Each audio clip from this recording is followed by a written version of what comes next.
Agenda setting, diversion, again resetting of agenda. ఏపీలో ఇదే process repeat అవుతున్నట్టుగా ఉంది. జగన్ ప్రెస్ మీట్ పెట్టి ప్రస్తావించిన అంశాలు చూసినా, రైజ్ చేసిన క్వశ్చన్స్ చూసినా కూడా ఇదే అర్థమవుతూ ఉంది. గత 2-3 వారాలుగా టీడీపీ చేస్తున్న అటెంప్ట్స్ అన్నిటినీ జగన్ ప్రెస్ మీట్ కార్నర్ చేసిందా? జనం ముందు ఎస్టాబ్లిష్ చేయగలిగిందా? అసలు ప్రెస్ మీట్లో జగన్ ఏం చెప్పారు?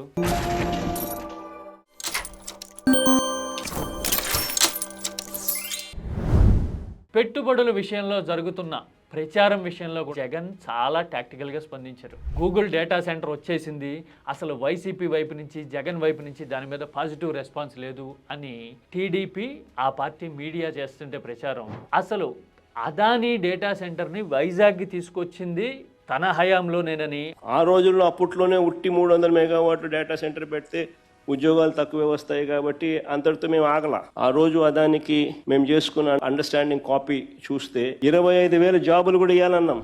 ఆ విషయాన్ని ఎందుకు చెప్పట్లేదు ఎక్కడ? ఒకవేళ జెన్యూనిటీ ఉంటే, ఒరిజినాలిటీ ఉంటే ఆ విషయాన్ని కూడా క్లెయిమ్ చేయాలి కదా అని జగన్ అడుగుతూ ఉన్నారు. పైగా గూగుల్ పెట్టుబడి అని ఇనీషియల్గా ఒక వారం రోజులు ప్రచారం చేసిన తర్వాత అందులో అదానీ పార్ట్నర్షిప్ ఉంది అనే విషయాన్ని చాలా మెల్లగా జనంలోకి తీసుకెళ్లడం బట్టి చూస్తే ఇదొక డైవర్షన్ టెక్నిక్ అనే విషయాన్ని జగన్ బ్రేక్ చేస్తూ ఉన్నారు. ఇది ఎప్పుడైతే వస్తుందో అప్పుడు ఎకో సిస్టమ్ బిల్డ్ అవుతుంది. ఆ ఎకో సిస్టమ్ ద్వారా జీసీసీస్ వస్తాయి, గ్లోబల్ కేపబిలిటీ సెంటర్స్ వస్తాయి. సో దానికి నాంది ఆ రోజు ఆ ఆలోచనతో అక్కడి నుంచి స్టార్ట్ అయింది. ఎస్, ఆ తర్వాత ఉద్యోగుల డిఏ విషయం మీద కూడా మీడియాలో గత 4-5 రోజులుగా భారీ స్థాయిలో ప్రచారం జరుగుతూ ఉంది. 4 డిఏలు పెండింగ్ ఉంటే చంద్రబాబు ఒకటే ఇచ్చారు అని అసంతృప్తితో ఉద్యోగులుంటే అసలు జగన్ హయాంలో ఏమి ఇవ్వలేదు అని టీడీపీ మీడియా, ప్రభుత్వము, పార్టీ అన్ని వైపుల నుంచి ఎదురుదాడి చేసి డీవియేట్ చేయడానికి ట్రై చేస్తూ ఉంటే అసలు డిఏ విషయంలో ఏం జరిగింది, ఉద్యోగుల ప్రయోజనాల విషయంలో ఎవరు ఎలా వ్యవహరించారు అనేది చెప్పడాన్ని బట్టి చూస్తూ ఉంటే జగన్ మాట్లాడితే తప్ప వాస్తవాలు other side of the coin తెలిసే పరిస్థితి లేదేమో అని ఖచ్చితంగా అనిపిస్తుంది. ఏదైతే ఇస్తానని తాను చెప్పినాడో ఆ ఇచ్చిన ఆ జీవో కూడా చూస్తే ఈ డిఏ అరియర్స్ కూడా రిటైర్ అయిన తర్వాత ఇస్తామని చెప్పినాడు. దీనికి దీపావళి కానుక సంబరాలు అంటూ ఏకంగా ప్రచారాలు చేశారు. చరిత్రలో ఎప్పుడు ఎవరు చేయలేదు ఇట్లా. ఇది కేవలం ఉద్యోగులకి సంబంధించిన విషయం మాత్రమే, మిగతా వాళ్ళకి, సాధారణ ప్రజలకి ఏంటి సంబంధం అనుకోవడానికి లేదు. ఎందుకంటే ఇది విధానపరమైన విషయం. పాలసీల విషయంలో ఎలా మిస్గైడ్ చేశారు, ఎలా డీవియేషన్ అండ్ డైవర్షన్ అనేవి జనం ఆలోచనతో చెడుగుడు ఆడుతున్నాయి అనేది తెలియాలి అంటే ఇలాంటి విషయాల మీద అవగాహన ఖచ్చితంగా కల్పించాల్సిందే కదా. ఒక అబద్ధాన్ని నిజమని చెప్పి నమ్మించే దానికోసం డైవర్షన్ పాలిటిక్స్ లో చెప్పిన అబద్ధమే 100 సార్లు చెప్పే కార్యక్రమం జరుగుతూ పోతుంది. నకిలీ మద్యం వ్యవహారం అంతా వైసీపీ కనుసన్నల్లోనే జరిగింది, జోగి రమేషే బాధ్యుడు అని ప్రచారం అయితే చేశారు కానీ జోగి రమేష్ ని కనీసం అరెస్ట్ కూడా చేయలే. పైపెచ్చు ప్రభుత్వమే IVRS కాల్స్తో రాష్ట్ర వ్యాప్తంగా జనానికి అసలు నకిలీ మద్యం అనేది పూర్తిగా వైసీపీ కుట్ర అని ప్రచారం చేయడం కూడా చాలా షాకింగ్గా అనిపించింది. ఎందుకంటే లీగల్ ప్రొసీజర్ ఒకటి ఉంటుంది కదా, ఎవరి మీదైనా ఆరోపణ చేసినప్పుడు దాని విచారణ జరగాలి, నిరూపణ చేయాలి, ఆ తర్వాతే కన్విక్ట్ అయినట్టు కదా. మరి ఇలాంటివి ఏవీ లేకుండా పలానా వాళ్లే చేసేశారు అని అనడము అంటే ఇది ముద్ర కొట్టినట్టు, బుల్డోజ్ చేస్తున్నట్టు, డైవర్ట్ చేసేందుకు అన్లాఫుల్గా ఇలా IVRS కాల్స్తో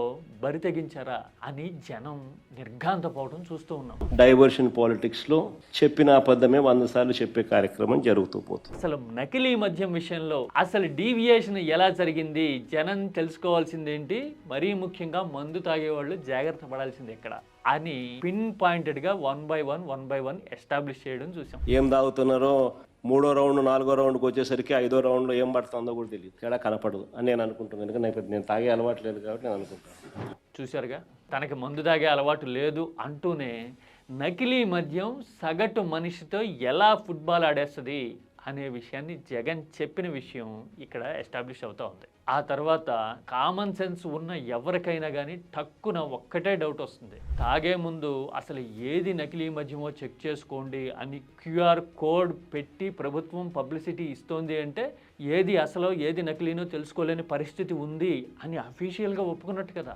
లిక్కర్ షాపులు ఉండేవి ఎవరివి? అన్ని చంద్రబాబు నాయుడు గారి మనుషులవే కదా. బెల్ట్ షాపులు ఉండేటివన్నీ ఎవరివి? అన్ని చంద్రబాబు నాయుడు గారి మనుషులవి కాదా. ఇల్లీగల్ పర్మిట్ రూముల్లో లూజ్గా పెగ్గులు చొప్పున లిక్కర్ అమ్మేది ఎవరు? వాళ్ళ లిక్కర్ సిండికేట్ మాఫియా కాదా. మరి ఇలాంటి వాళ్ళకి చంద్రబాబు నాయుడు బాధ్యత ఇస్తా ఉన్నాడు, QR కోడ్ స్కాన్ చేయండి అని. అంటే దొంగకు తాళాలు ఇవ్వడం అంటే ఇది కాదా అని అడుగుతా ఉన్నాడు. పైగా మందు తాగే అలవాటున్న పేదల్లో ఎంతమందికి స్మార్ట్ ఫోన్ ఉంటుంది? స్మార్ట్ ఫోన్ ఉన్నా కానీ QR కోడ్ని స్కాన్ చేసి రీడ్ చేసే ఎబిలిటీ ఎంతమందికి ఉంటుంది?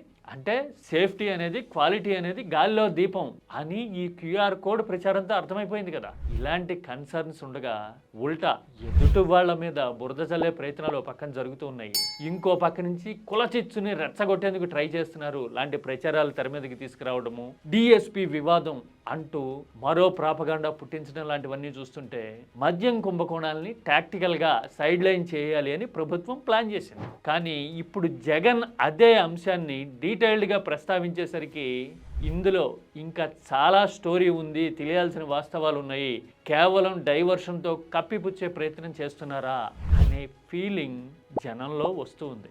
ఈ విషయాన్ని ప్రస్తావించడంతో పాటు క్షీణిస్తున్న శాంతి భద్రతల పరిస్థితులు, విద్యార్థుల ఆరోగ్యంతో విషజ్వరాలు చెలగాటం ఆడడం లాంటి అంశాలను కూడా జగన్ ప్రస్తావించడం చూస్తూ ఉంటే వచ్చే వారం 10 రోజులకే సరిపడా సిలబస్ ఈ ప్రభుత్వానికి ఇచ్చేసినట్టున్నారు.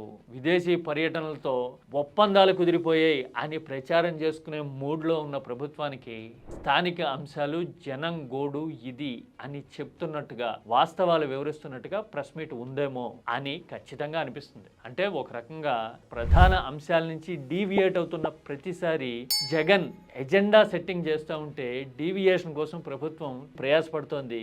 అగైన్ అసలు ఎజెండా ఇది, జనం కోరుకుంటున్నది ఇది, జనం సమస్యలు ఇవి అని చెప్పడానికి జగన్ మరో పర్ఫెక్ట్ అటెంప్ట్ చేశారా అని అనిపిస్తూ ఉంది. మీరైతే ఏమంటారు?